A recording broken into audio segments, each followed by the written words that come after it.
The 2010 to 2012 Lotus Evora. Lotus is one of those rare brand success stories in which a company has been able to take itself from near extinction and redefine itself as a top sports car manufacturer. The company came from humble beginnings in an old stable behind a set of North London railroad tracks acting as a factory.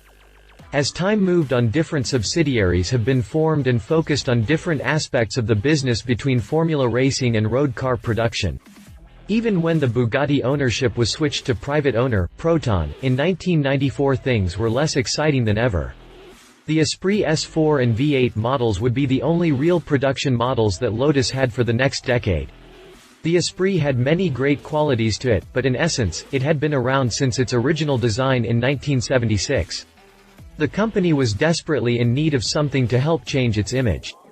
In 2004, the Lotus Elise was approved for sale in the United States and was made available as a 2005 model. These Series 2 models were compact, light, nimble, and a blast to drive through an S-curve. It turned out to be exactly the type of success that Lotus was looking for and opened the door for future new models. Enter Lotus Evora. The Evora is slotted right above the Elise and Exige models, and should entice a more diverse crowd than the hardcore go-kart-like models. Details on the Lotus Evora after the jump. Exterior. Lotus has managed to produce a bigger and more luxurious car without losing the sleek exterior lines of the Elise. If we were to put the two models next to one another, then we could immediately recognize the family resemblance, two low-slung two-seaters looking rather alien in such a boring world.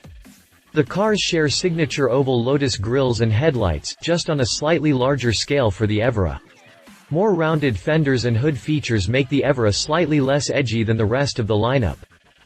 The exterior designer, Russell Carr, states, "A cornerstone of the design's success was working closely with the technical team to develop a package that allowed us to get the proportions correct," says head of design Russell Carr. The asymmetric wheel sizes, the short rear overhang, long front overhang and cab forward visor screen all contribute to giving the car visual movement and an agile stance. This is incredibly important to us because we want the car's aesthetics to communicate its driving characteristics. Other than making the entirety of the car culminate in one cohesive package, the designers were also aware of the brand's desire to expand within the market. The two-seater Elise and Exige models are comparable to the original Mini Cooper and Clown cars in size and usability.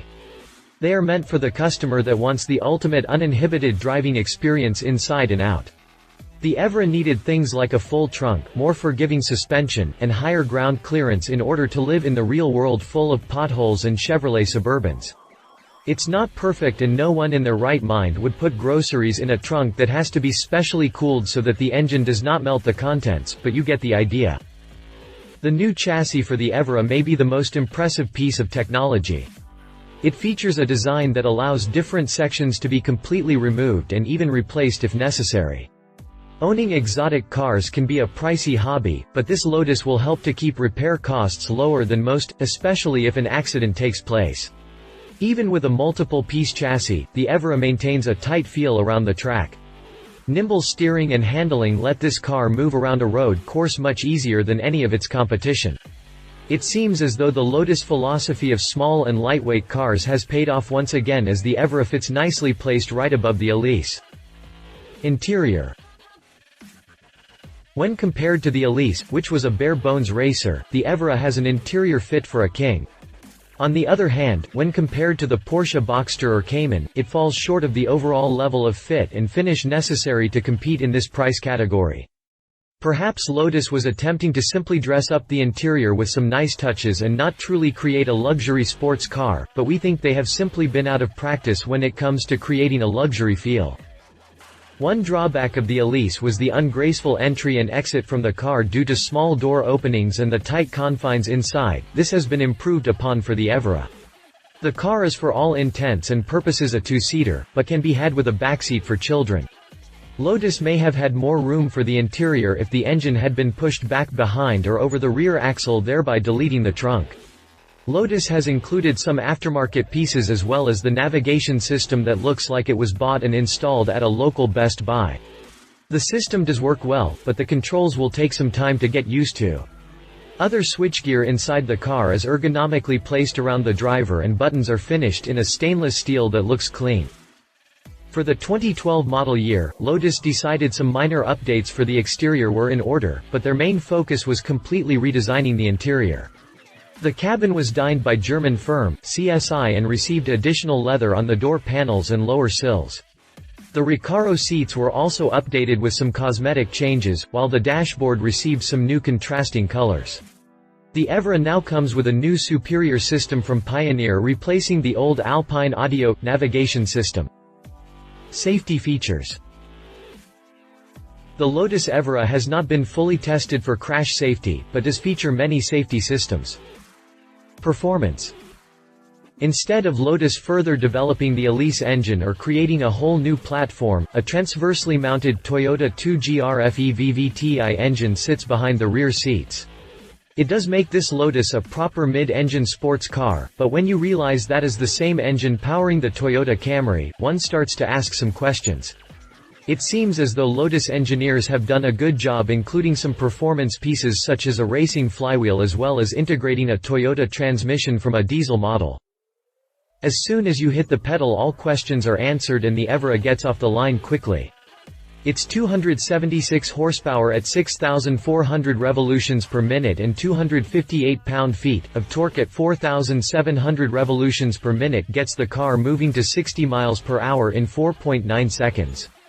The new 2011 Evora S model features a supercharged version of the same engine and produces 345 horsepower at 7,000 revolutions per minute and 295 pound-feet of torque at 4,500 revolutions per minute, making the sprint to 60 miles per hour in 4.6 seconds. Lotus has been able to make these extra ponies count by changing the suspension and transmission setups. The Sport button allows the Lotus to raise revs more freely and disengage stability control interference when having fun on the track. Considering that the Evora is a model meant to be less hardcore than the Elise, it also makes sense that Lotus would introduce some comfort features. For customers that like the look of the Evora but want a less involving driving experience can now opt for an automatic transmission. Lotus calls it the IPS or Intelligent Precision Shift transmission. It still features a Sport button, but can only make it to 60 miles per hour in 5.3 seconds. Overall, the Evora is meant to show people what Lotus is capable of doing and what will be coming from the designers in the future. Most likely this means a new Esprit model in the coming years that will be a true flagship, with the Evora eventually fitting into the middle of the range. Both models have similar top-end numbers reaching 162 and 172 miles per hour respectively. Being able to achieve good sports car performance and maintain a 27 mpg rating on the highway is impressive for a car weighing in at 3,164 pounds. Pricing and packages. Pricing for the Evora begins at $64,000 and it is currently on sale in the United States. When thinking about your dream Evora, consider one of the three major options packages. The Sports package offers changed shift mapping for better response, traction control with increased yaw and slip thresholds, cross-drilled brakes and exterior enhancements such as a diffuser and titanium exhaust tip. Those looking for a little more luxury can opt for the Premium package. It features accent lighting, Evora logos on the dash, your choice of leather color on the seats and leather-trimmed dash, door panels, footwell side panels and center console. The most expensive option package is the Technology package that includes the full array of stereo enhancements.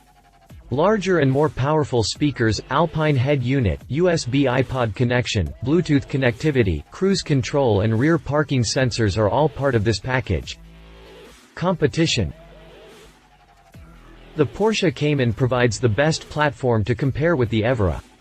Both models are a step up from their respective companies' entry-level selections and both have similar performance. It seems as though Lotus has beaten the base Cayman in nearly every performance category by outgunning the Porsche's 276 horsepower and 5.5 second 0 to 60 miles per hour times. An Evora S in terms of horsepower and speed beats even the mighty Cayman R model. For some, there is no substitute for a Porsche, but for those looking for something different and exotic, the Evora delivers. Love it Lotus breeding upgraded interior stellar handling. Leave it Toyota V6 increased price Porsche competition. If you liked this video, please share your thoughts in the comments below and don't forget to hit the subscribe button.